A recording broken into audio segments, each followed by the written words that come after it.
morning to everybody and welcome to this new day of this meeting, and we will begin our new session, new plenary session about new strategies to fight poverty and inequalities. So this panel aims to explore alternative strategies to fight against poverty and inequalities in Europe. It will examine how general concepts as basic income, as commons, or reducing waste could constitute useful tools to reinforce social cohesion and well-being of all. The experts will also discuss the proposals raised in the guide on these issues and will examine some necessary paths to implement them. So this panel will be divided in two parts. The first one, we will listen to experts which have both a strong involvement in the fight against poverty. Andrej Hunko, which is an MP of the German Parliamentary and also German Parliament, and also member of the Parliamentary Assembly of Council of Europe, and he is a reporter of austerity measure, danger for democracy, which we'll talk about, and Sæmundur Sigurjónsson, which is senior advisor for Iceland Ministry of Welfare, which have also a strong experience in dealing with poverty and austerity today. So I will first give you the floor, Andrej, for 15 minutes. Okay. Thank you. Okay, thank you very much for this, I would say, very interesting and very important conference on poverty and inequalities. I just would like to introduce myself a bit more. I'm a member of the German Parliament since 2009, dealing mostly with European affairs issues, and since 2010, member of this Parliamentary Assembly here. I'm not coming from a classical political background. I was activist before in the unemployment movement in Germany, and as known activist of the unemployment movement elected in the Parliament in 2009. And I'm sitting here because I proposed in the Parliamentary Assembly a report and a resolution on austerity measures as danger for democracy and social rights. And this was a very long debate we had here in the Assembly of 47 parliaments. We made hearings, for example, with economists like Heiner Flassbeck, who is the chief economist of UNCTAD, but as well with activists from affected countries like Spain, where we invited representatives of the Real Democracy Now movement, or from Greece, where we invited activists from Women Against Austerity.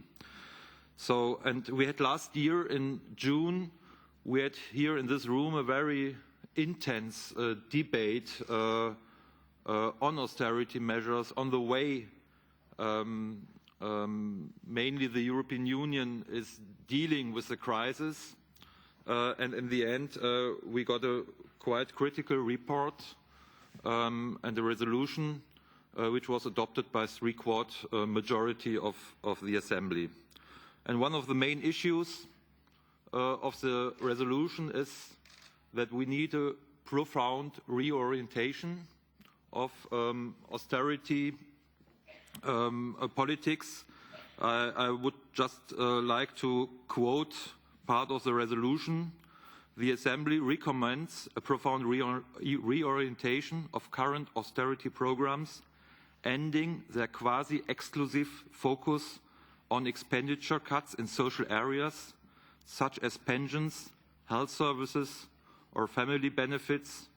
It recommends taking measures aimed at increasing public revenues by raising taxes on higher income categories and property wealth, by shoring up the tax base and by enhancing tax collection, the efficiency of the tax administration and the fight against tax fraud and erosion.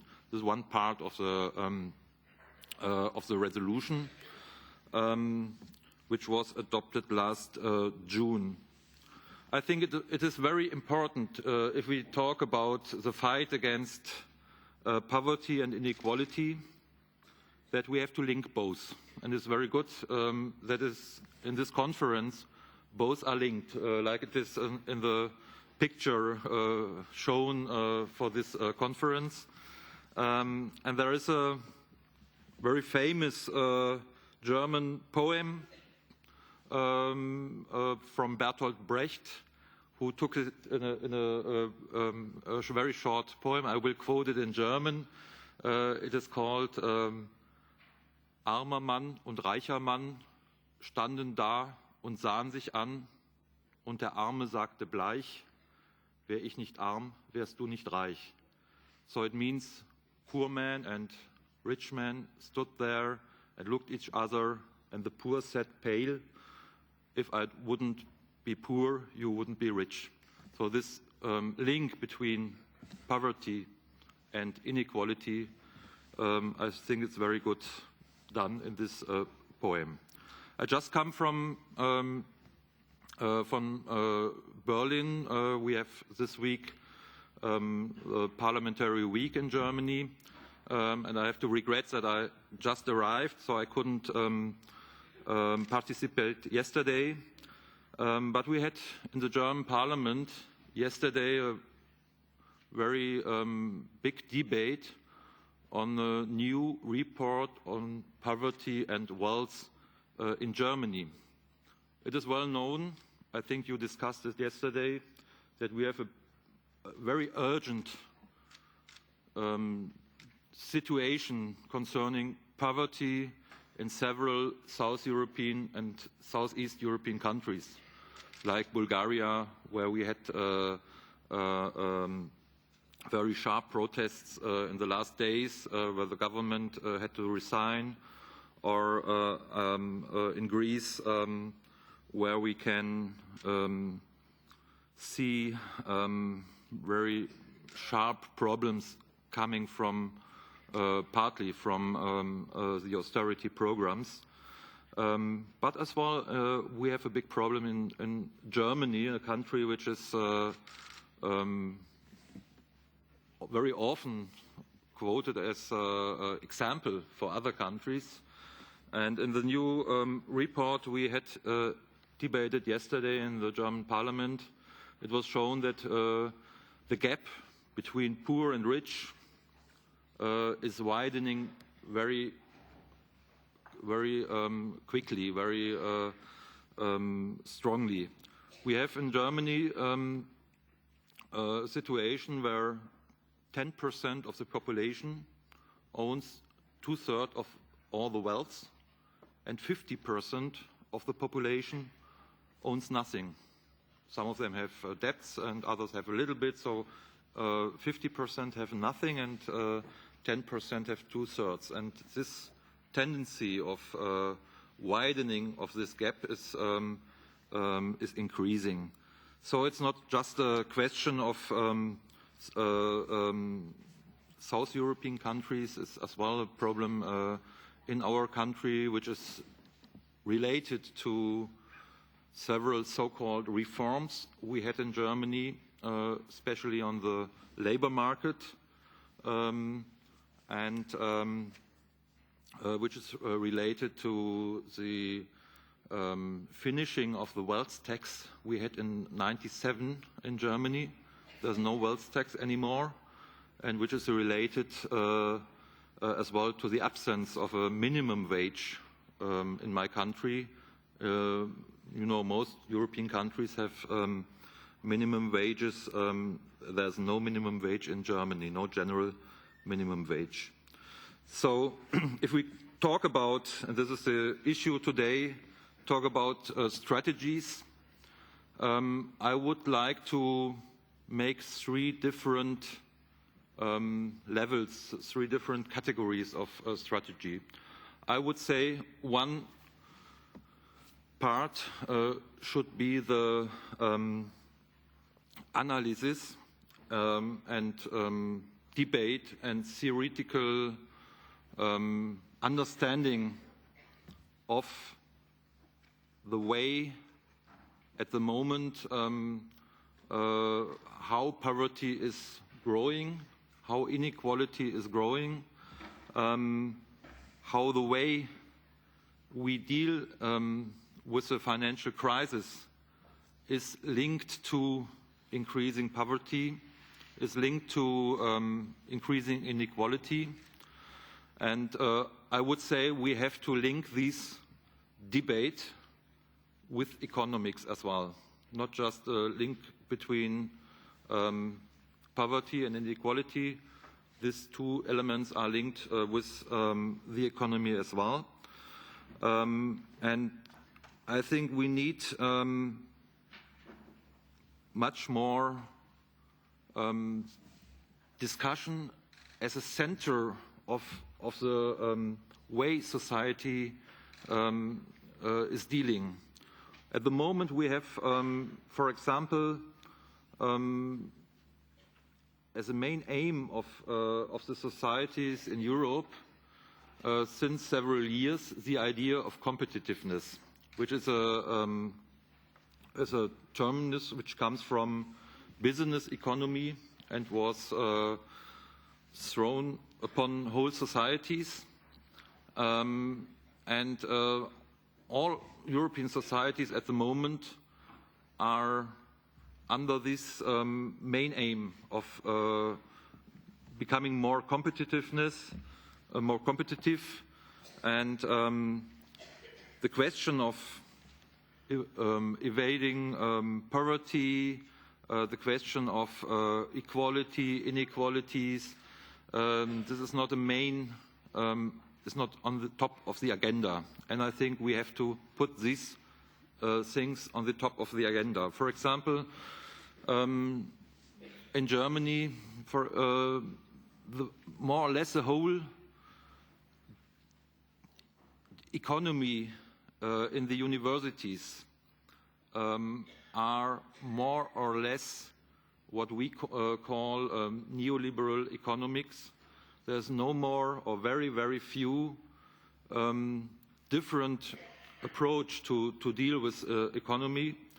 There is no critical economy in the universities.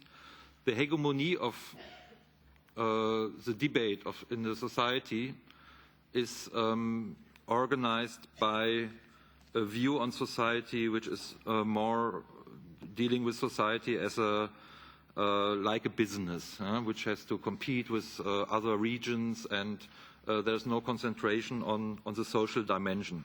So this is the first level I would like to mention. If you talk about strategies, we have to talk about how we can find new analysis of what's going on and put the question of poverty and inequality as top of the agenda. The second thing, and I think it's maybe the main thing, is of course on the political level. I think it is necessary that we make political proposals to fight poverty, and I think it is indivisible from the wealth. I think we need, on a European level, taxation of wealthy. We have, on the European level, in the last years, as well as in Germany, seen that the wealth of the rich is increasing very much, and a lot of this money is going in the financial sector, and I think it is necessary to bring it back to society. bring it back to real economy. And so I think one central issue should be a strategy how we can do this. Further issue on the political level is how to deal with the crisis and how to understand the crisis. If you compare the debate we had in 2008 when the financial crisis erupted and compare it with today, we have a big shift. In 2008, it was very clear that the crisis is coming from the banking sector, financial sector. There were huge packages to save, except in Iceland. There was a bit different way, but in the most European countries made huge packages. In Germany, for example, we had up until last year in September, we paid 322.5 billion euro accumulated since 2008 for the financial sector. It's more or less one of the whole budgets of 1 year. And then the debate shifted, and it was said it is a crisis of state debt. But if we look to the figures from 2000 to 2008, the state debt in the average of the Eurozone went down from 72 to 67% in the average, and then went up after 2008 up to 85 or nearly 90% now. And the increase of the state debt is not linked to too much social expenditure, but it was linked mainly to the savings of the financial markets of the banks. And now if we now say we have to reduce this average debt to 60% like in the Maastricht criteria by cutting in social areas, then it means that social part has to pay for the financial crisis. And of course, this will mean more poverty and more inequality. So this is the second. We have on the political level a lot of to develop a lot of demands as well relating to the way the European Central Bank is organized. And in the end, I would just mention that if we talk about strategies, there's a third level which is very important, is a civil society, are the movements, the reactions of civil society against increasing poverty, against increasing inequality. We see a lot of reactions in different states. I would like to mention in Spain the movement against evictions. So I think it's our duty to link to them and to stay in contact to them and in the end to build a coherent strategy against inequality and poverty. Thank you very much.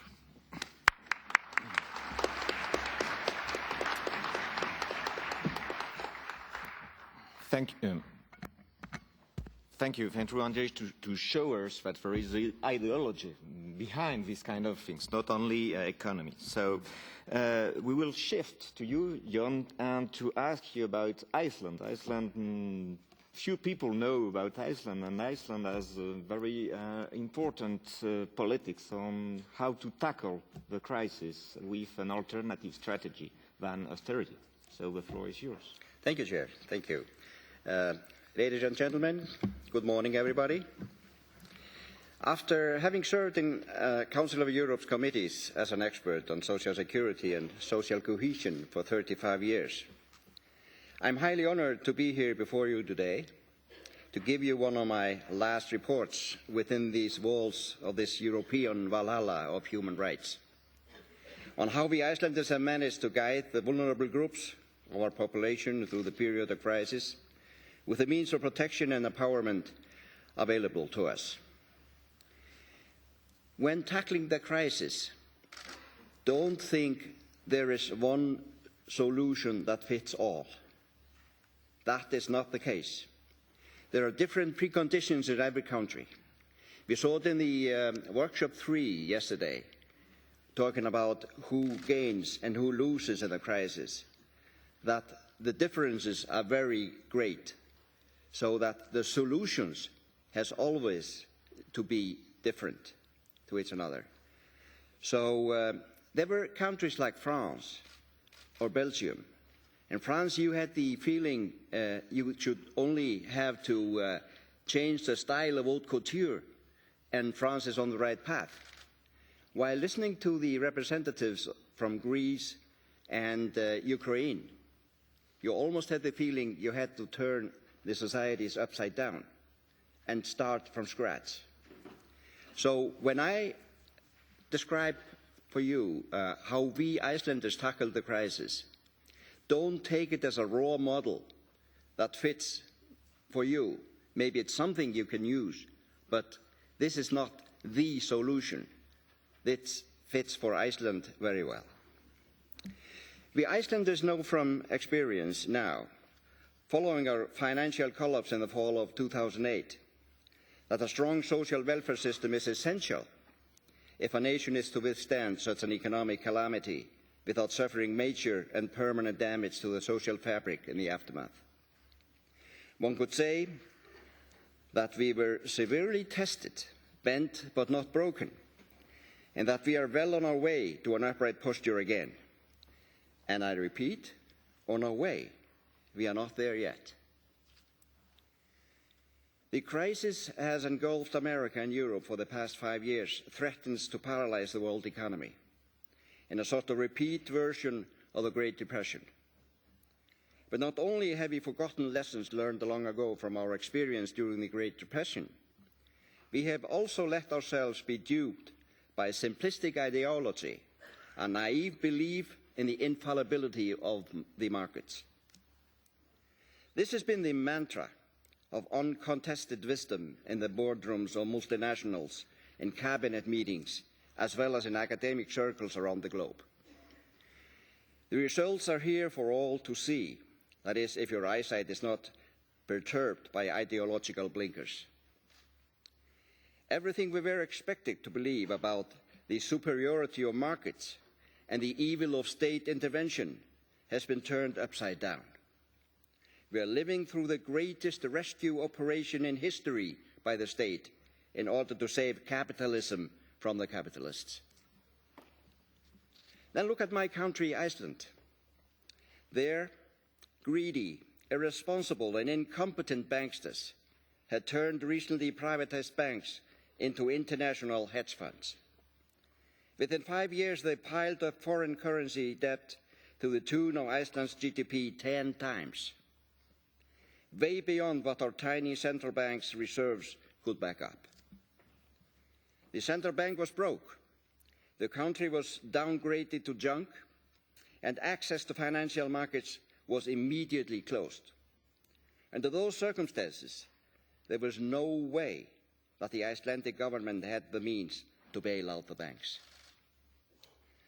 Before the crash, the Icelandic state had been relatively free of debt. Now, the gross sovereign debt of the Icelandic state is about 90% of the GDP. Most municipalities, most businesses and households are struggling to avoid default due to a heavy debt burden. A major consequence of the financial crisis was that the national currency went into a free fall, precipitated by the strong positioning by the banks against the krona. The consequences were dire and are unsolved to this day. The stock of foreign currency denominated loans doubled. Devaluation caused an inflationary spurt, which sent the rate of interest sky high.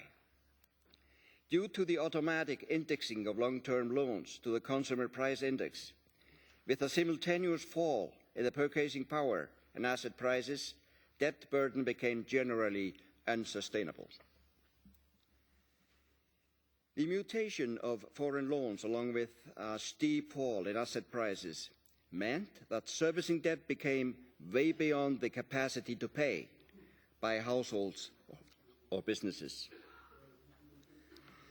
This is not only felt to be social injustice, this is at the core of the economic problem. The economy gets locked in a vicious circle where reduced demand leads to a contraction in economic activity, increased unemployment and demand for more social expenditures, and more or less dispossesses the youngest generation. But austerity, cutting state expenditures, or raising taxes on households and businesses will not stimulate economic growth. The danger is that an overdose of austerity will paralyze the patient and suffocate any hope of economic growth. Here we are approaching the cruise of the matter. Although austerity is unavoidable, economic growth, affected demand from households and new investments by businesses is necessary to pull off success. This is why massive writing off a bad debt is imperative.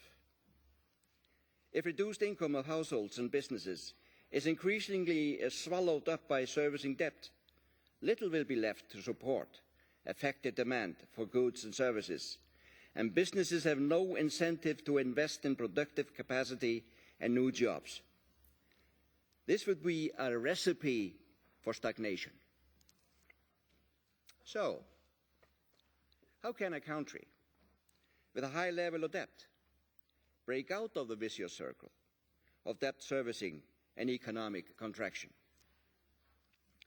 An old wisdom points out that when one door closes, two other doors will open.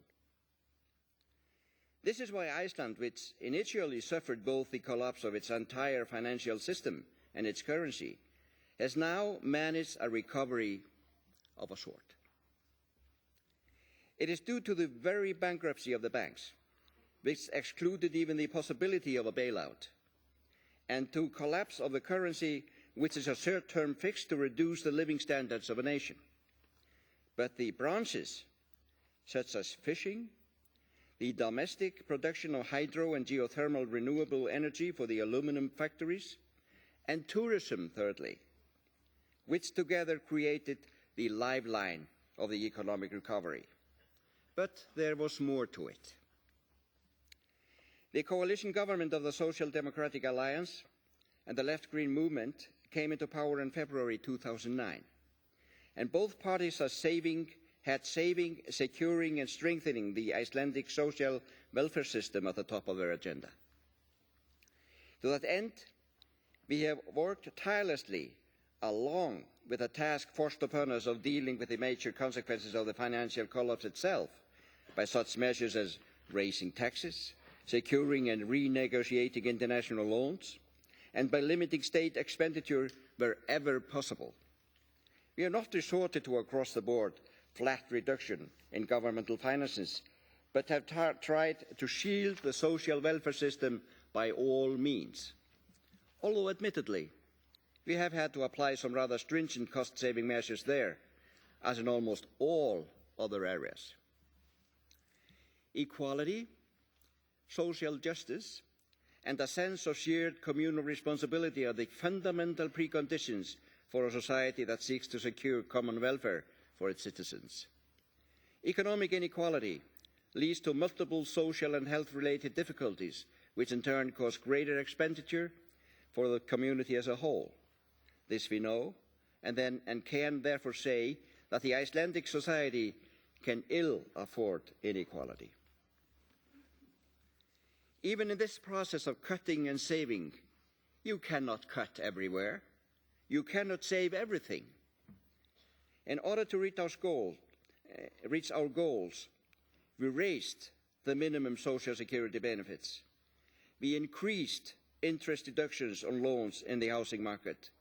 And we raised unemployment compensation. We lowered taxes on those with middle and low incomes, but raised them on people in the higher income brackets. In renewed labour contracts, the emphasis has been on raising the minimum wages. The Icelandic economic collapse dealt the nation a heavy blow.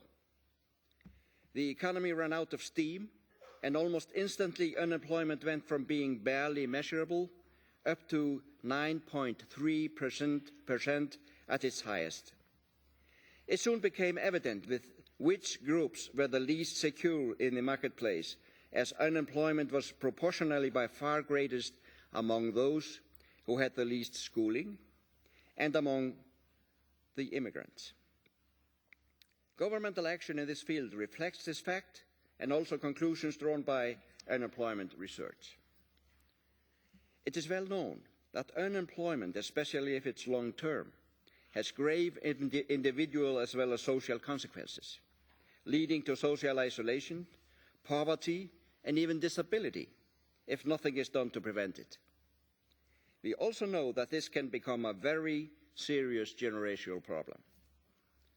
The Icelandic government has placed high priority on fighting unemployment and the resulting individual and social damage by joining hands with worker unions, employer associations, the state and municipalities, and NGOs in promoting various job-saving measures. One could even say that this has been a concerted national effort. In one noteworthy cooperative effort, unemployment compensation has been used as an investment in the individual by applying it towards his or her salary in a temporary job or for clearly defined projects. The school system has set up various new courses for the young unemployed, and financial measures have been taken to enable them to study. Counselling, a wide variety of courses on the job training, as well as therapy and rehabilitation, are among the many resources available, and an extra effort is made to make people aware of these offers and to use them to their own benefit. Last spring, Alþingi, our Icelandic parliament, passed a new measure pertaining to job-related rehabilitation. Among novelties in this law is that the right to job-related rehabilitation is guaranteed for all, regardless of whether they have been gainfully employed before or not. The only determining factors are an evolution of whether the rehabilitation could lead to unemployment and the individual's willingness to participate. Employers, pension funds and the state treasury finance job-related rehabilitation, where the emphasis is on close cooperation with the workplace. The goal is to intervene as soon as possible after an accident or illness in order to secure continued employment for the individual and to adjust his or her job to change requirements or capacity. The government can, through its actions, make it much easier for people to secure employment. Strong employment legislation and employment protection measures matter greatly. A solid and just welfare system also makes a contribution, and here I am referring to a system which encourages the individual to participate in society and seek employment in a positive way, but discourages inactivity and lack of initiative. Early in 2009, the government initiated so-called well-being watch to monitor the effects which the financial collapse was having on families and to define those groups which for various reasons most need governmental assistance. Participating in the well-being watch are NGOs, various ministries, public institutions, municipalities, labour unions and employer associations. Again, a national concerted effort. The Wellbeing Watch is an independent advisory and analytic agent which has served the government well with forthright criticism and constructive suggestions. The Wellbeing Watch has also been instrumental in setting up social indicator index to monitor a number of factors affecting the state of the nation, such as the general health of the population, the welfare of the nation, and to track the changes from year to year. This index will become indispensable for the future government decision-making in many areas. In spite of the difficulties we Icelanders have had to face during the past few years, Several indicators show that the Icelandic society is stabilising and that we are proceeding in the right direction. I will mention just a few of these indicators. Employment figures in Iceland are still higher than in other European countries, or equal to almost 80% of all people of working age being in salaried employment. This can be explained by high employment rate among women, high retirement age, above average employment rate among people with disabilities, and comparatively low unemployment among young people. Unemployment in Iceland now stands at 4.8%, whereas the mean unemployment rate in other European countries measures about 11%. According to the Euro Health Consumer Index for 2012, introduced in the European Parliament last May, the Iceland Health Service placed third of the 34 countries covered by the index, after the Netherlands and Denmark. Indexed are patient rights, access to treatment and waiting periods, treatment effectiveness, scope and distribution of service and medicine. A newly published UNICEF report on child poverty among developed nations concludes that less than 1% of Icelandic children suffer from material shortage, the lowest among the 29 states included in the report. The UNICEF report also measured the percentage of children in 35 countries living below the poverty line, and again Iceland scored lowest with 4.7%. The Icelandic population grows older at a rapid rate, although we still lag behind other European nations in this regard. It is, on the other hand, important to keep in mind that as far as our seniors are concerned, not only years have been added to their lives, but active life to their years. They are much healthier than before, and they feel better and are longer self-sufficient. It is valuable for all when seniors are active in their community, not least because that contributes to the sense of general well-being in society and improves social cohesion.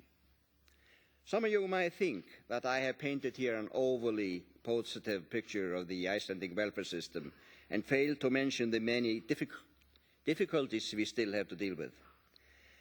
The welfare system is expensive, and we face many challenges, both now and in the near future, if we are to be able to meet the ever-increasing costs. I am well aware of the demographic changes looming ahead, such as higher percentage of seniors, increase in the disabled sector of the population, and other factors, such as reduced financial capacity, which threaten our welfare societies and the tender balance of the economic situation. These are facts we still have to face. I am, however, convinced that our nations can maintain and develop the welfare systems by emphasising equality and social cohesion. My aim is to show that a strong social security system which guarantees common welfare is a sound proposition. A properly well-developed welfare system is an indication of our strength to fight poverty and to give vulnerable groups of the society access to the well-defined universal rights to live their lives in dignity. Thank you for listening.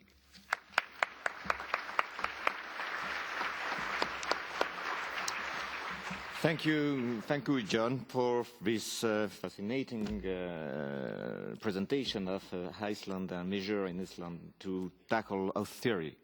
So we will open right now a round table with Louise Haagh, Mattei, Jacob von Uexkull, and Talley Hoban. Please come here. Thank you very much for your presentation and for your introduction.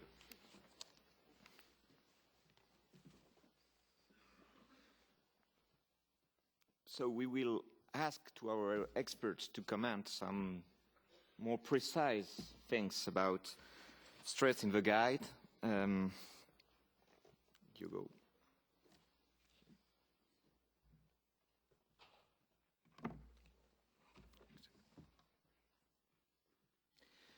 So I will ask to our speaker to be very brief, because we don't have a lot of time, unfortunately. So I will ask you to have 8 minutes in the first talk, and I will ask you some questions. And I will maybe begin with you, Louise. So Louise Haagh, you're professor of political science at University of York, and also member of the Basic Income Earth Network. And you were a member of a working group of the guide. So I Can you explain, Louise, briefly, what does basic income means and why do you think it could be a relevant tool to fight against poverty in Europe? Louise, okay. Please. Thank you. As Laurent has said, I'm here to talk about the basic income. The basic income is an unconditional lifetime right to a small and regular income. It is therefore different from current means-tested income assistance programs that rely on individuals proving that they are motivated to work. I want to make 4 points about this right and its relationship with other rights and with common resources. Because my main argument is going to be that the basic income stands in a mutually reinforcing way with other rights. And that is the best way of looking at it. And that includes some of the old rights of the welfare state in their best form. We heard the case of Iceland, rights to common services and to economic security. And it also stands in a mutually reinforcing relationship with new rights, such as we are advocating in this conference to do with the community management of resources in new ways. So first I want to argue that an unconditional right to a small income is on a par with other rights that we accept without question in Europe today, such as the right to vote, to participate in public life as equals before the law, to receive schooling and basic health care without conditions, and to have open access to offices in free competition with others.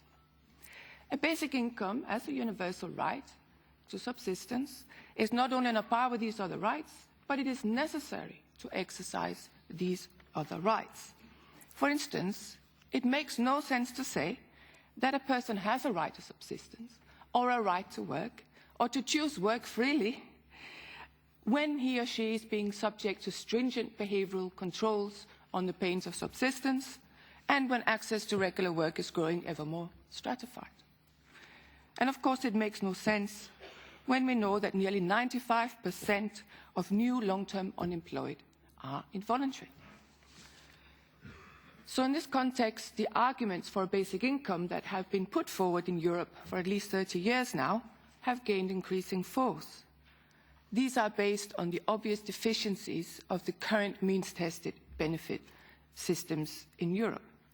First, that the basic income will end the incentives that individuals have to stay out of work, to retain benefits for want of sufficient security or sufficient income to make the shift to employment worthwhile. It would make it possible for individuals to retain some basic security and to earn an income on top. It would make it possible for individuals to refuse exploitative or poorly paid work and therefore improve the lower end of the labour market. And hopefully, in doing that, also improve the quality of the services that we all enjoy. A basic income, especially a European-wide basic income, will help undercut, therefore, criminal activity at the lower end of the labour market and of production, which have risen and is the dark side of the free labour market in Europe. Witness the problem of the cheapening of supply chains and the lack of accountability in the so-called horse meat scandal. I don't know if it is known outside of the UK, but it commanded a great deal of attention in the last 2 weeks.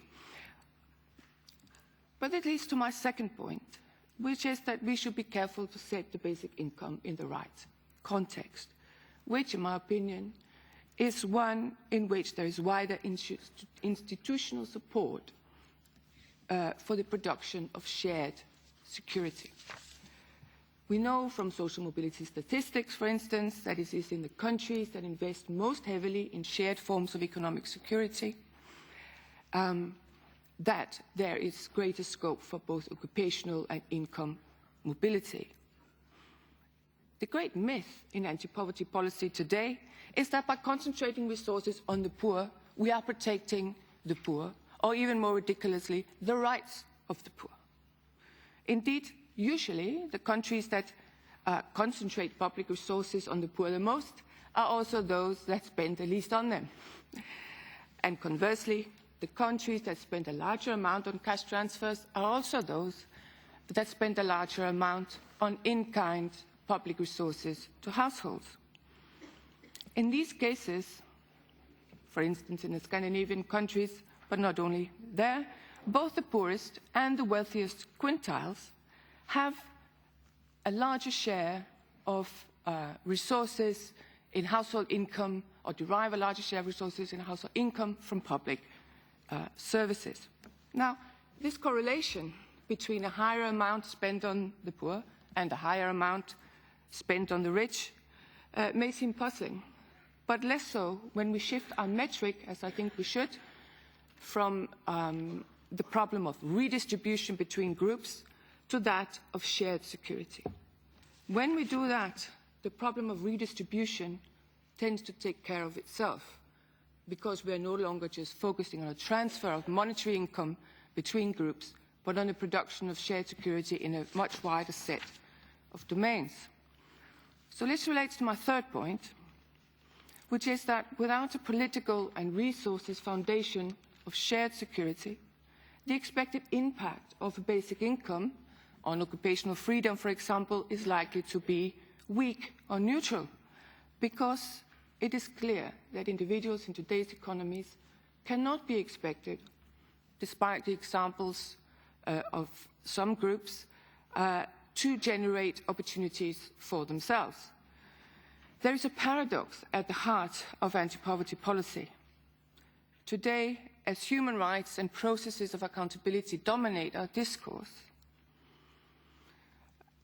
the connection between deregulated development and atomized labour markets on the one hand, and conditional assistance and state control on the other, has never been stronger.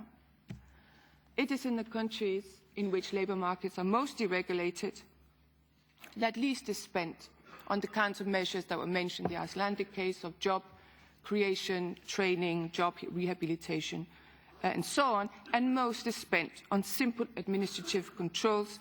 Take the UK, for instance, where 0.04% is spent on training, as against a country like Denmark that spends 34 times more than that, 1.4% of GDP, on training. Now, these may seem trivial figures, but they actually translate into a great deal of difference in the quality of the life of the unemployed.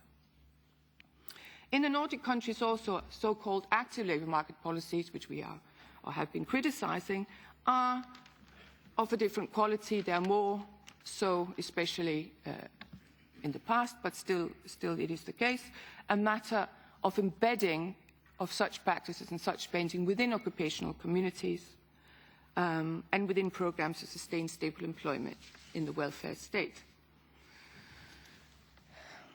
In other places in Europe where strong occupational communities exist, there is often a conducive institutional context and public support for such initiatives. So this is the basis of my fourth and final point, which is that shared security in any society emanates from a matrix or set of institutions, never from a single institution or policy. And that is indeed why we should be aware of so-called anti-poverty policy in terms of mere income assistance, particularly as it is practiced at the moment. And a key reason for that is that the efficacy of public spending is much higher when the whole set of institutions in society interact to produce shared security. Take, for example, the case of Britain, which has seen the highest rate of increase in public spending on education, particularly under Labour since the mid-1990s and onwards, and yet that retains one of the lowest levels of 15 to 19-year-olds in education in the OECD, and in which the rise in private spending has far exceeded that of public spending, so that, in terms of the efficacy of public policy, in terms of lowering inequality of opportunity, has been erased completely. And therefore, and this relates to the point that was made by, about the Icelandic welfare state, where we retain inequality in the access to resources, including public resources, we are undercutting the efforts and undercutting the value of the same amount of public resources. And I have run out of time. So I guess the main point, again, I want to reinforce, because in the case of the basic income, there's a lot of controversy about its relationship with other rights, is that we should have no fear in embracing at least a principle and look and then in more detail at how we can introduce and combine this right with other rights to shared security in the welfare state. Thank you. Thank you, Louise.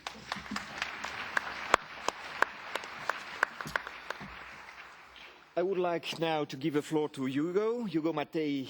You're Professor of Law at the International University College of Turin in Italy, and you're also an important member of the water movement in Italy.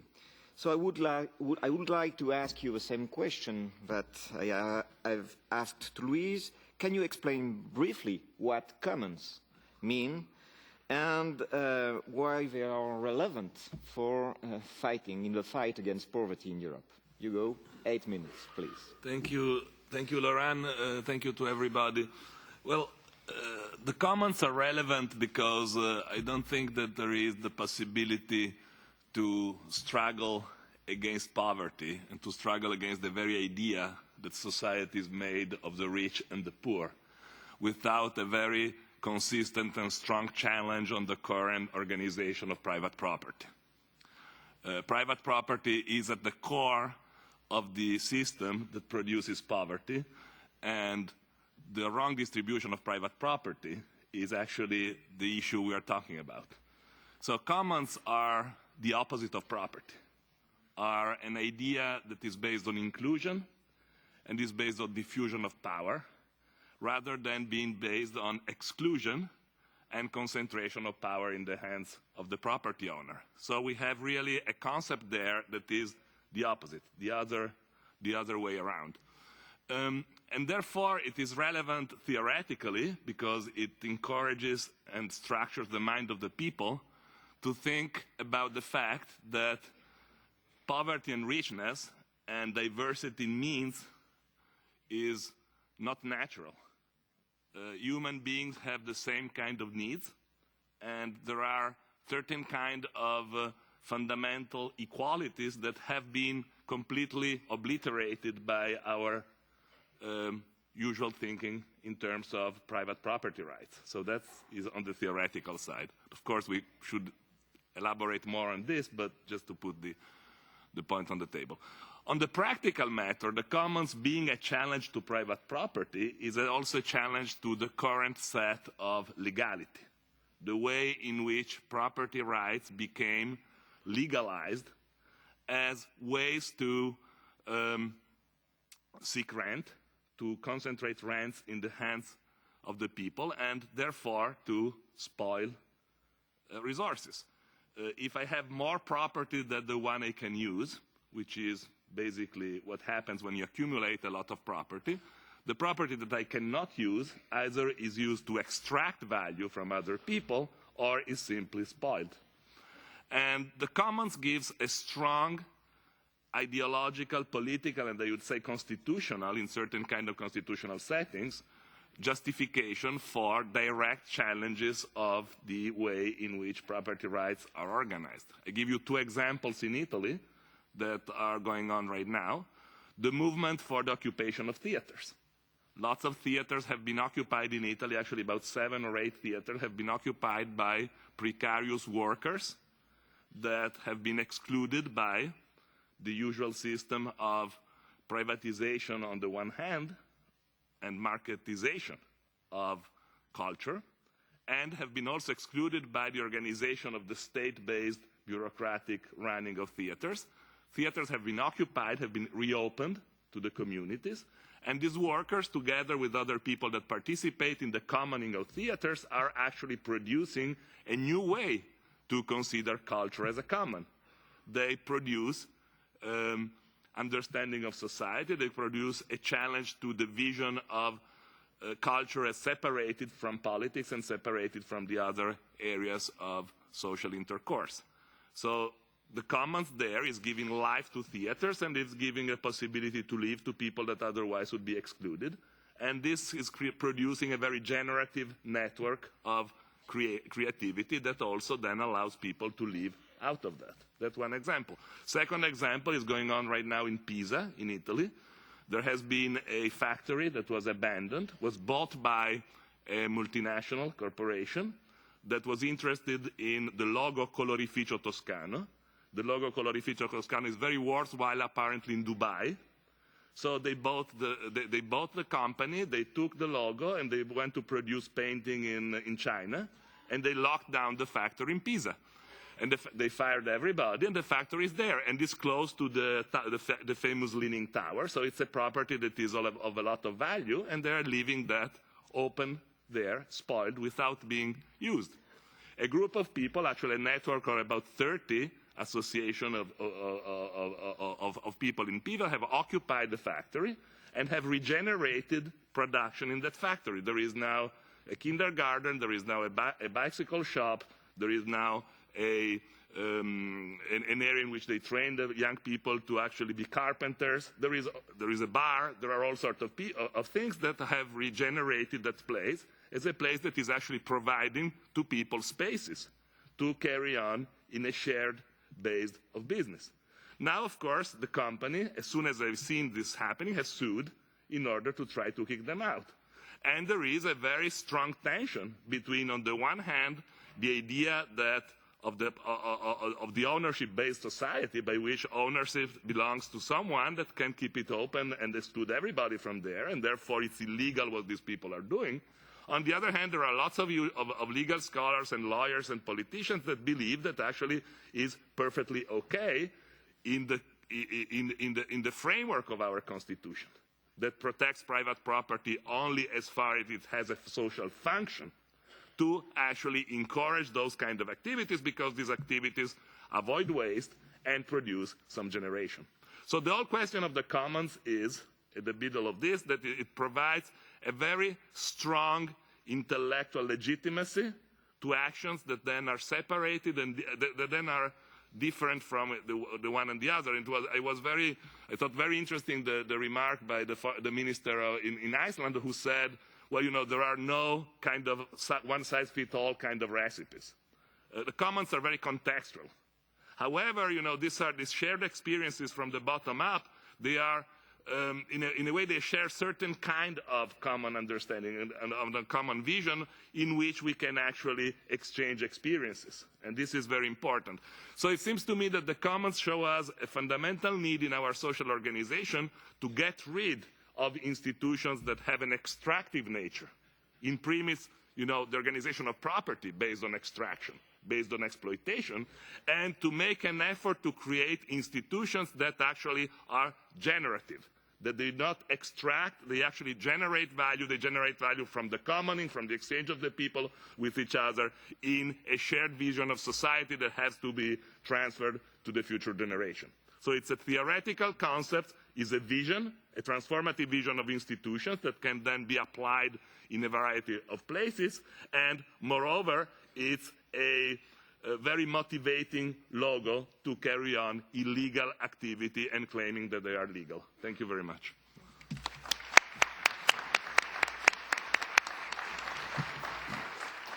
Thank you, Hugo. I would like to introduce now Talley Hoban. You're a member of Dumpster Diver in Germany, and you're fighting against waste, mainly. And an entire chapter of a guide, as well as some proposals, are dedicated to this question. So I will ask you to, how do you link waste and poverty, first of all, and then what do you think about the recommendation of a guide regarding the promotion of the reuse and sharing of discarded resources, and those concerning the introduction of a tax on waste? So the floor is yours for 8 minutes, please. Thank you. So I don't belong to any organization or a dumpster diving unit. I'm a dumpster diver. I'm a freegan, and I will try to explain what this is and tell you a little bit about my background so you understand how I got to be a dumpster diver or a freegan. So when my parents had their honeymoon in Europe in 1969. That was the summer of love. They carried a book on them called Europe on $5 a day. So in 66 days, they spent $700 So they must have gave big tips back then.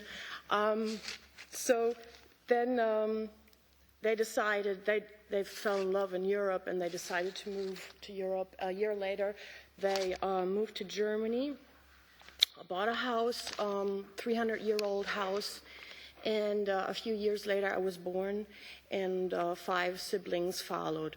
We bought a 300-year-old house in a small village, and we noticed with the time that the Germans, or well, I guess everywhere around in Europe, that people were starting to get more modern.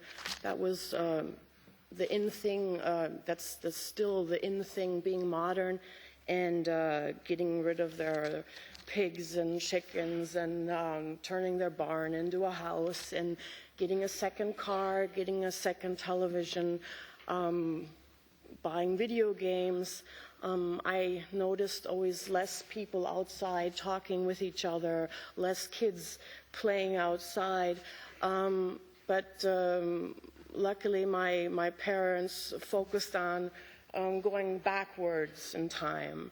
And we were, so that's how we were brought up. My parents grew up in the 60s in the United States. They both were city kids and were not allowed to have farm animals. So we had the fortune that we could pick any animal we wanted, and my father bought it for us. So we were taught to use everything up, and we were taught to buy only things we really needed, and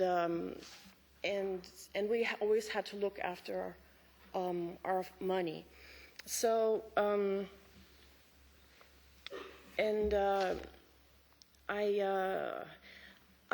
we used almost all food up. The food we couldn't use up, that's were like vegetable peels or banana peels, orange peels we gave to our animals, and I always saw how excited they were about eating our leftovers, and everything they didn't eat went in the compost. So we tried to use everything up, and we were not focused on getting better things or more things. We were more focused on trying to make the best out of what we had. And it was not always easy, and I noticed it was kind of hard to compete with other kids, especially regarding the clothes. Maybe the kids in our school class had modern clothes or newer clothes, but I remember when I wanted some, my father told me, a pretty girl even looks good in a potato bag. You don't need those fancy clothes. So somehow my parents always found ways to explain us kids that we don't always need all these things. And I'm very happy they did that. I mean, we had lots of arguments about that, but now I'm actually very happy, and I learned a lot that way. So then I moved into a city, and I worked in Frankfurt, and I got to know a totally different world.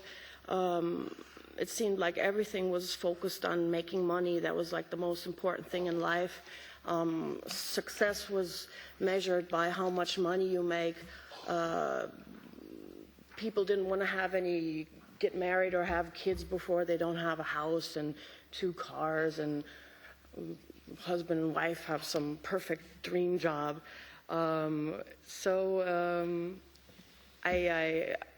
Somehow I felt like people in Frankfurt were like robots. They were not like, I don't know, under this immense pressure of having success and making money, and maybe even believing that money would be the solution of all our problems. I think the best things in life actually don't cost anything, or should not cost anything, like water, for example, fresh air, and I think we need more land to have a garden and learn how to be more independent. I have the feeling that we're always getting more dependent from other things, from things you can buy in the internet or stores, or rent, and most of the money we make we spend on paying the rent or paying gasoline for a car, and in the wealthy countries like Germany, for example, we don't even really spend much money on food, and food is very cheap, and I think that's actually one of the problems. I mean, it should be cheap so people can all afford healthy food, but sometimes it's just packed in too big of packages, like two kilos of oranges. When one turns bad, the store throws them away. So I noticed that lots of food is actually in the dumpsters behind the food stores. And then I started to organize cooking events. So we weren't cooking by using recipes. We were cooking by just seeing what we have and doing brainstorming and getting together and cooking. People of different generations, different rich, poor, different political views. We're getting active together and using up waste, and that created a very feeling of happiness. And yes, so I think we should go back a little bit backwards. We don't have to re-invent the wheel. There are lots of things that have been approved, and we should think more about those things and not about getting more modern and being faster and quicker and better than others. The competition is just too big nowadays. Thank you.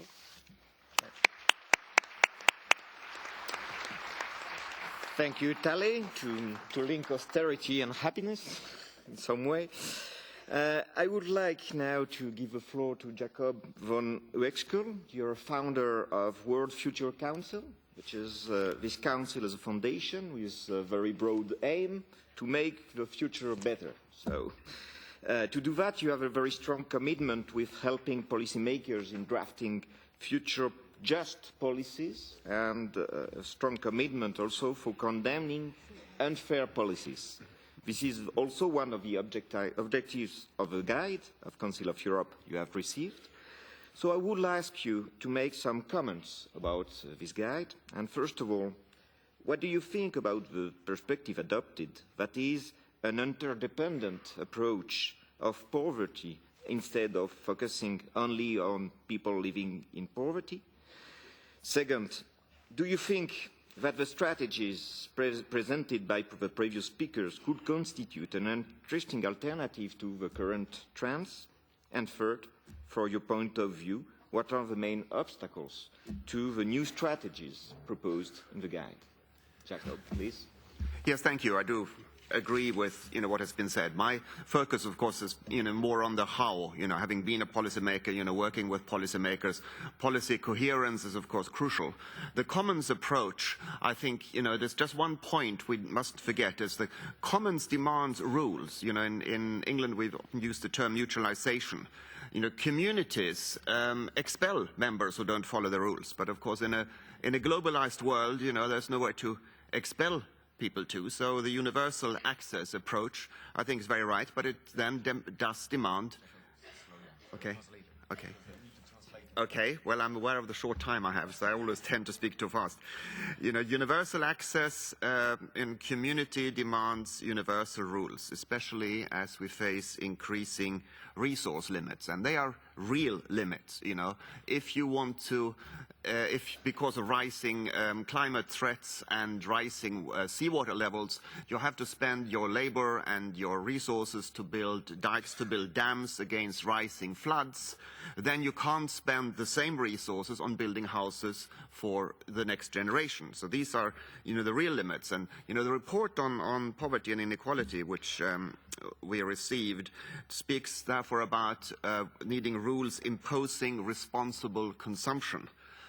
Question is, what does that actually mean? I mean, there's a slightly, perhaps, humorously meant story about somebody who worked out in Germany that if one German couple split up and formed two single households, the increased total resource consumption equals the total resource consumption of 31 Namibians. But on a serious basis, the report also talks about, says globalization has caused inequality of tastes to grow faster than material possibilities, and this can lead to untenable tensions. And I think this is a very important point to bear in mind. So the problem we face, I think, is that the ideology of isolated individualism, Margaret Thatcher saying there is no such thing as society, has affected all of us, of course, including the poor. So current unfair rules protecting wealth and privilege will need to be replaced not by some sort of lack of rules, by free-for-all, but by fair rules protecting the community, protecting the commons, and, of course, protecting ecological sustainability.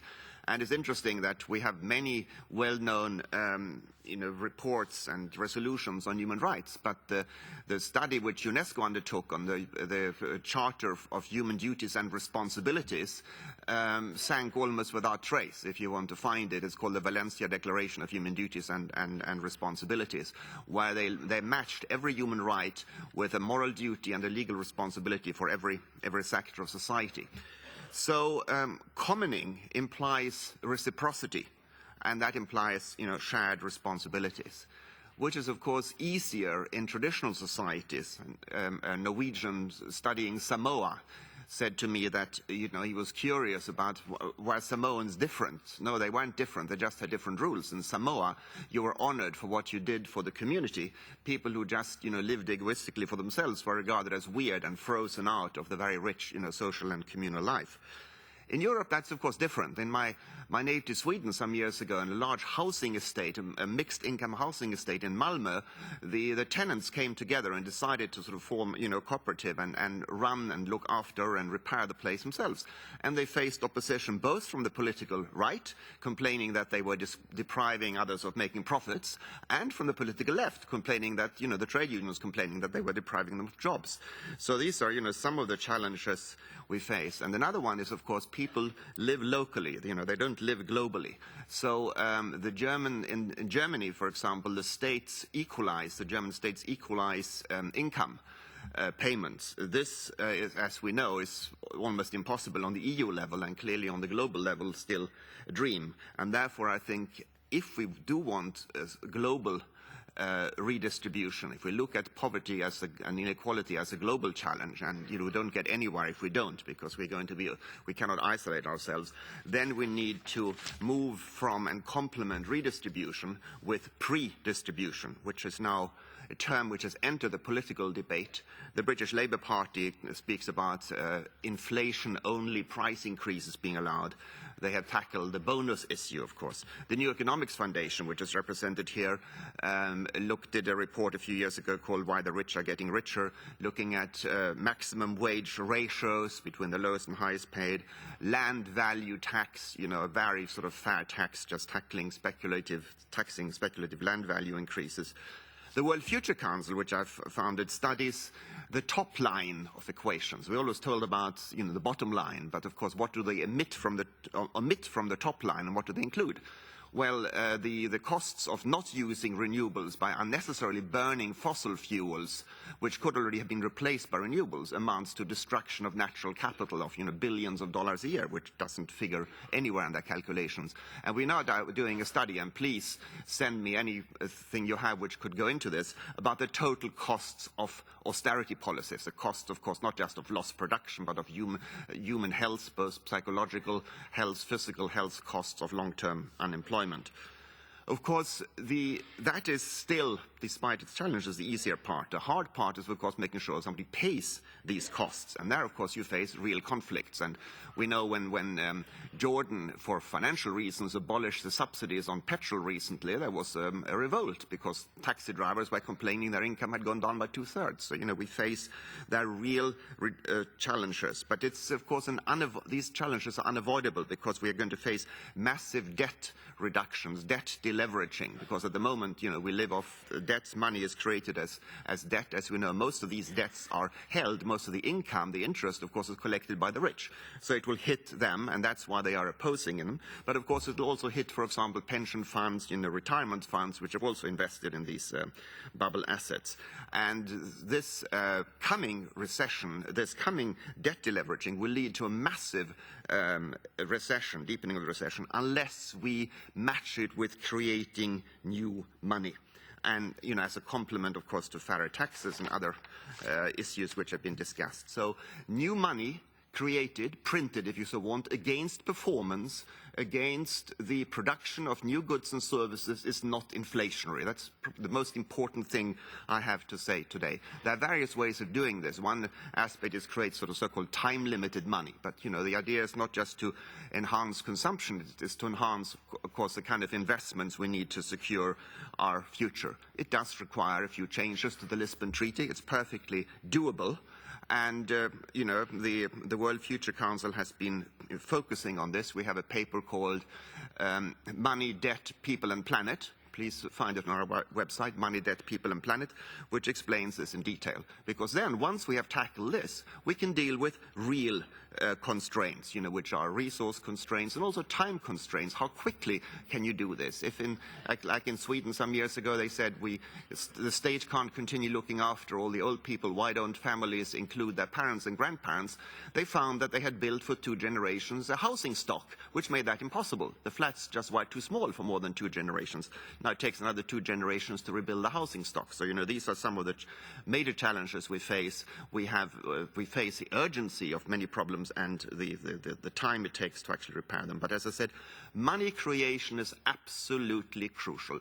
In a world ruled by money, if you don't bother to find out how money is created, then you disempower yourself, because money creation is a function of power. John Maynard Keynes once said, whatever a society can do, it can finance. And that's a good one to remember next time you're told, there's no money or it's too expensive. So, ignoring how money is created, as I said, is a recipe for powerlessness, failure, and frustration.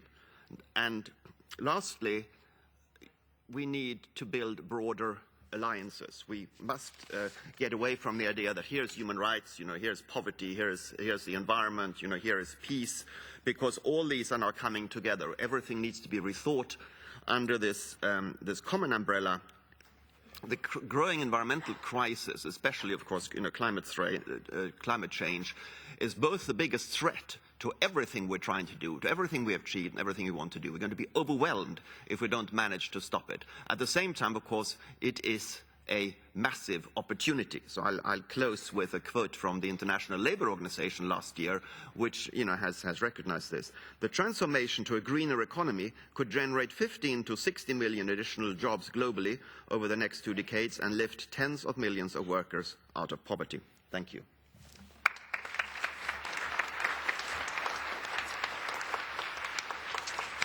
Thank you, Jacob. Then, in order to conclude this panel, I will ask to all of our speakers some key recommendations.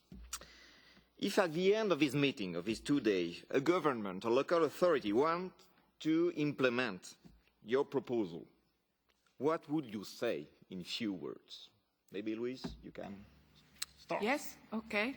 Well, I want to make a couple of suggestions in the spirit of not focusing merely on what the public sector can do and what public spending ought to achieve, but to see changes in what we do with public money in relationship to changes that need to be undertaken in the private economy in relation to property and wages and so on. So, first of all, I think a very important and necessary change, something that seems to have already happened to a certain extent in the Iceland example, is that we ought to begin to set targets for human development spending in GDP. We need to ring-fence a certain amount or a certain share of resources in GDP for human development spending.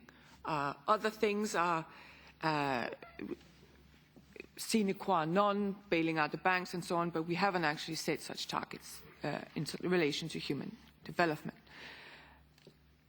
But at the same time as we're doing that, I also think we need to watch, and I refer back to the example of education in Britain, what happens in the private sector and what the private sector can charge for human development-related services. So I propose a cap on fees in particular areas, crucial areas of human development, including, I gave the example of education. In the case of Britain, 20 years ago, it might have cost £4,000 to put your child in a private school, and now it costs nearly £20,000. So, you know, that development needs to be checked. Secondly, I mentioned how a basic income reform can transform the relationship with other rights. So an example here would be a transfer of the resources now spent on active labour market policies, training programs and so on, into an alternative use of such funds for the local management of resources and of development, and to find a legal basis to facilitate that. So we see a different relationship again between public money and private engagement. And finally, to begin to create a nation and Europe-wide fiscal basis of economic security with legal force relates to the first point I mentioned, but in addition to that, I think we need to think of new forms of tax, not just regular income tax, but taxes on property holdings, on land, on financial transactions, and to be more innovative in this area, and this is again something we've looked at in the guide, and to think of tax as something that comes secondary to what it is that we need, the share that we need to spend in GDP on human development. But again, as a counterpart to that, to think about what it is that people are allowed to earn in the private economy. It's very well to have taxes, but we also need to think about the efficacy of such taxes in relation to spending, in relation to asset distribution and income distribution in the private economy. So something we mentioned in the guide is the idea of setting a limit to the gap between lowest and highest incomes in the economy, and to find ways in which we can do that, whether it's a maximum wage or whether it's a maximum ratio between the lowest and highest wage. Thank you. Thank you, Louise. Hugo? Well, it seems to me that there are short-term and long-term ways to tackle the issue of translating the commons from being a sort of theoretical sensitivity or sensibility into becoming a legal concept. Okay? Right now the commons are emerging as political practices of commoning, as life experiences, but we are still very far away from translating them in legal institutions. So they are not part of something that the government is actually doing at all, because the commons coming from the bottom up rather than from the top down require a very deep rethinking of the legal setting in which they operate. So in the short term, it seems to me that there is one thing fundamentally that should be done, and is a generalized stay in the use of organized force, so that is to say in the use of the police forces to evict experiences of occupations that are commons motivated. In other words, there should be no possibility to use, to evict people that are occupying spaces that are private or public if they have a genuine claim of being commoning, of being taking away the spaces from the waste of the private or public property and transforming them into generative institutions.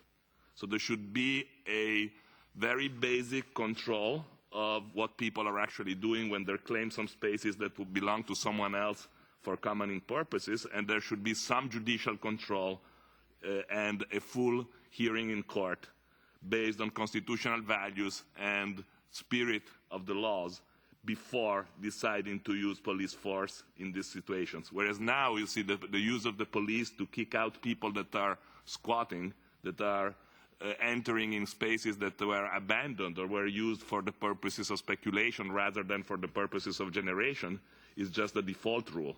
So you occupy a place and you get kicked out without any possibility to articulate an argument for which, as a matter of civilization, your activity is legitimate and the one of the owner is extractive and exploitive and should not be protected by the law.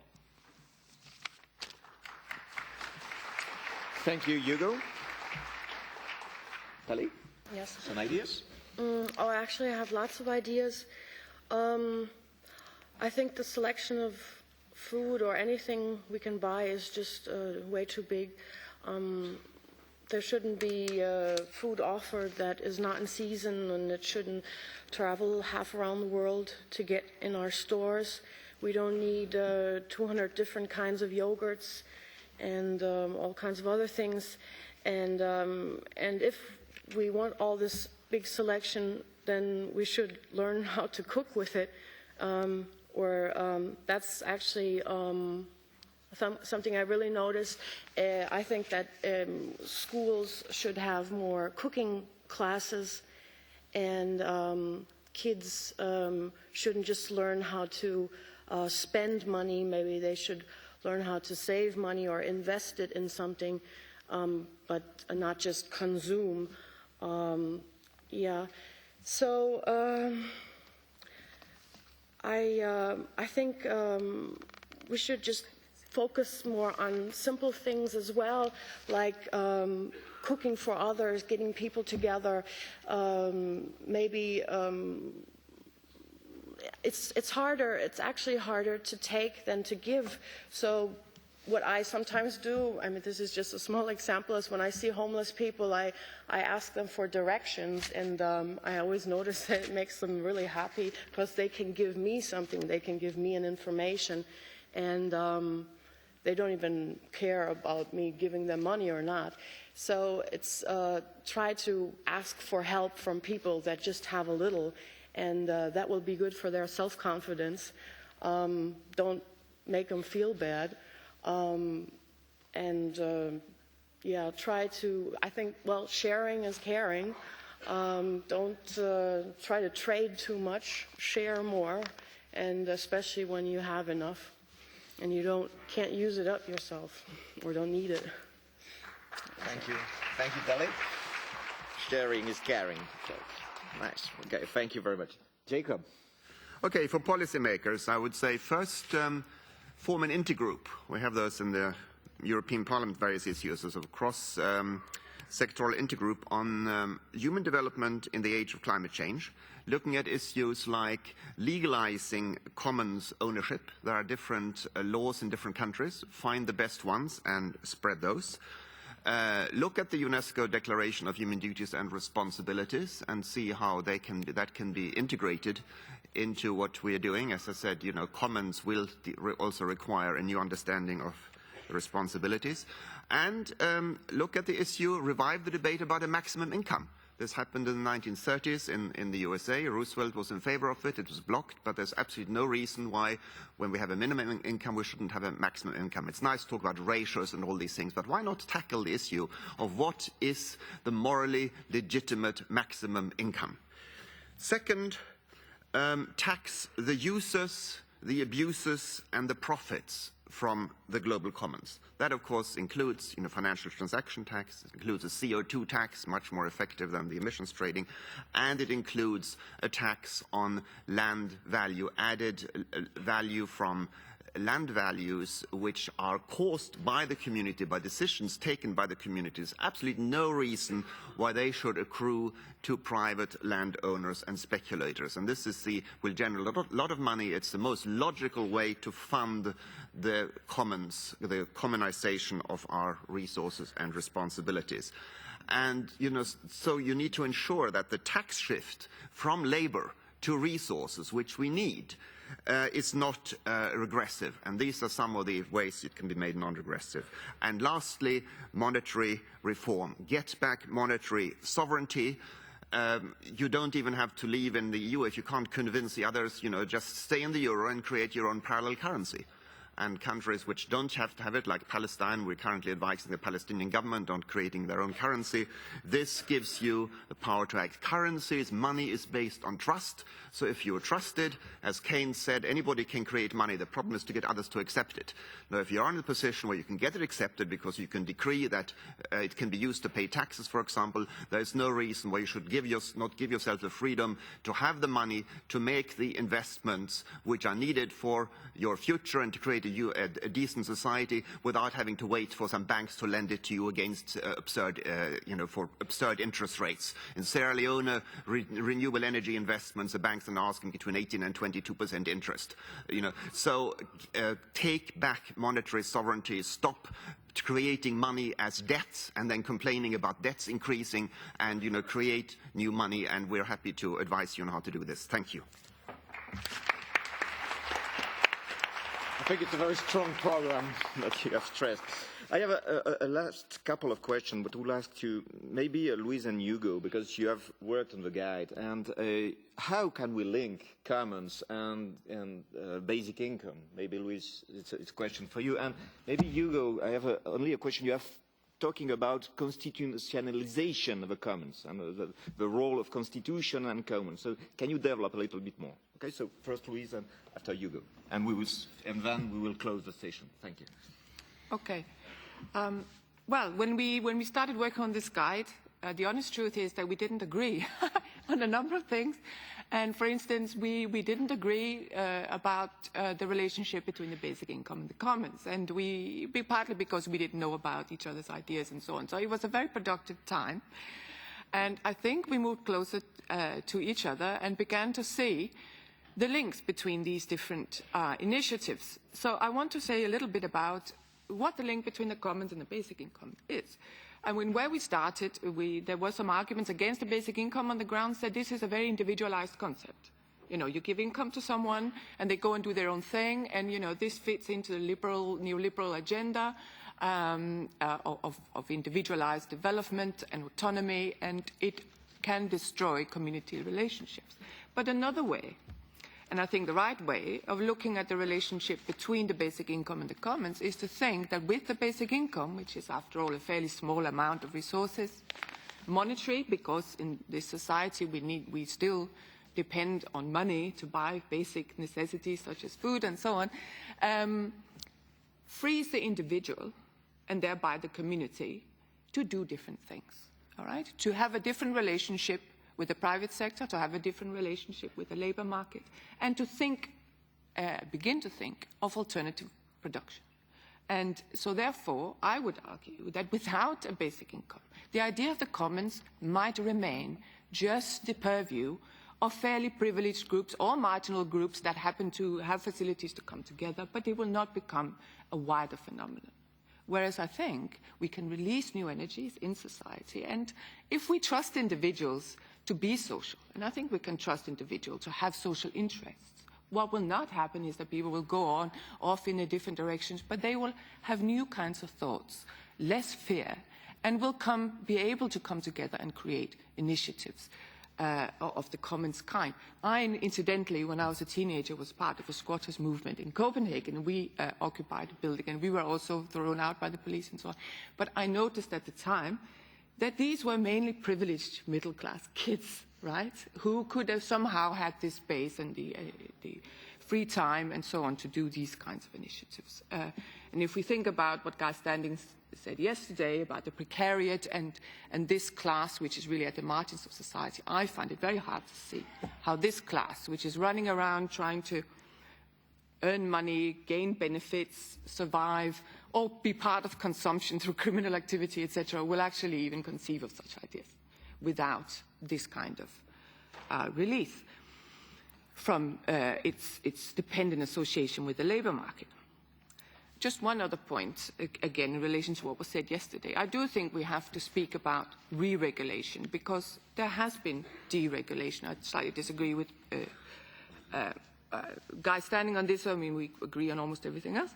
And we need to think very carefully about how we can legitimize certain forms of re-regulation. So I mentioned the cap on education fees, but in the UK, for instance, we have now a situation in which the public sector is vastly subsidizing the private housing market because through housing benefits, which everyone complains about, it costs a lot of money in GDP, etc. Effectively, a very large share of that is going to private landlords because they abolished rent controls in the early 1980s, and landlords can charge anything they like. And therefore, we have a situation in which this public spending we're trying to cut because we are blaming scroungers and so on is actually benefiting the private rental market. And so one way of cutting public spending, an alternative way, is to set a cap on rents. So there's a lot that we can do in re-regulating the private economy, the market economy, in sensible ways, and not just talk about public cuts as the panacea. Thank you. Thank you, Louise. Well, first of all, let me say I totally agree with Louise that the basic income is absolutely crucial in order to allow for people the time and the space and the energy and the quality to become commoners. But the only thing that I think we had a difference before is that I don't believe we can wait for the basic income before beginning commoning, because many times if there is no political strength given by actual physical actions of people that do the things, if we have to wait until they allow us to do the commoning, it will not happen. So that's one point. As to the constitutionalization, this is a very important issue right now because, of course, the Constitution claims a lot of equality. In the Constitution there is equality, and the commoning is about equality. So the Constitution gives a very strong argument. In a way, it defeats itself when it protects private property and doesn't protect the commons. Because you cannot have equality without treating equally private property and commons property. And this is not happening because we do not have a legal notion of the commons that arrives at the constitutional level. And the example is very clear. When we privatize something, when we take away a common from a community, when we privatize a hospital or public services of any kind, the government in office can just do that as part of its ordinary policy. They have no need to show any public necessity, and they have nothing to compensate. They do not have to compensate community what they're doing. So privatization is actually plunder by definition because it happens without any kind of legal control. On the other hand, when you actually try to take away private property and giving it to the public, then you're stuck with all sorts of legal guarantees. You need to show a good cause. The state of you need to. There is a need of due process of law. There is public necessity. There are all sorts of legal guarantees that the private owner can use in order to protect his private property, whereas the commons do not have any of that kind of legal protections. So a constitution's base of equality defeats itself if it doesn't understand that the commons should have the same constitutional protection of private property. Not more, not less. I mean, I would say more rather than less, but right now they have none because the concept doesn't exist legally. And this is, of course, good historical reasons, and we know that. Liberal constitutionalism was made in the moment in which Leviathan was the state. So you needed to protect the individual, the few, against the many, against the power of the sovereign. But today, the sovereign is not the state anymore. Today, the sovereigns are private global corporations that are much stronger than states and actually are capable to hijack states and make them decide whatever they want. And therefore, we cannot assume anymore that the state acts in the interest of its community. Actually, it doesn't do that. And therefore, this change of the political ratio of power requires a deep constitutional rethinking, because right now constitutionalism simply doesn't work, because it tries to protect individuals against the state, it tries to protect the private against the public, but today the problem is protect the public against the private. And the commons is there to protect the public against the private. So if we do not rethink that, which means a strong rethinking of constitutionalism, we will not have a long-term political strategy in order to make this idea work. Thank you very much, Hugo. You have to add something? I very strongly disagree with the idea of the powerless state. I think it's very dangerous and defeatist to have that. All these multinational corporations are incorporated somewhere. They are completely dependent on laws and regulations, which if we have the political power, we can change tomorrow. They are not more powerful than states. I always tell these people who say, oh, you know, the less states, the better, you know, we can do without them. I said, oh, so are you investing a lot in Somalia then? Because you don't have the government, you don't have a state, it must be paradise for you. And, you know, they look rather embarrassed.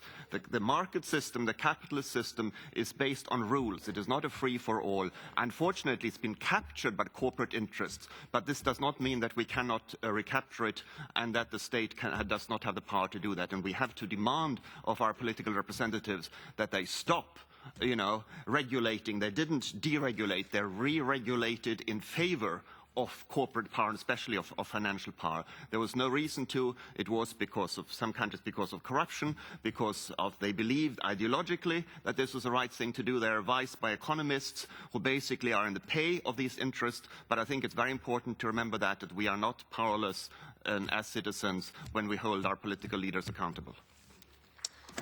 Thank you, Jacob.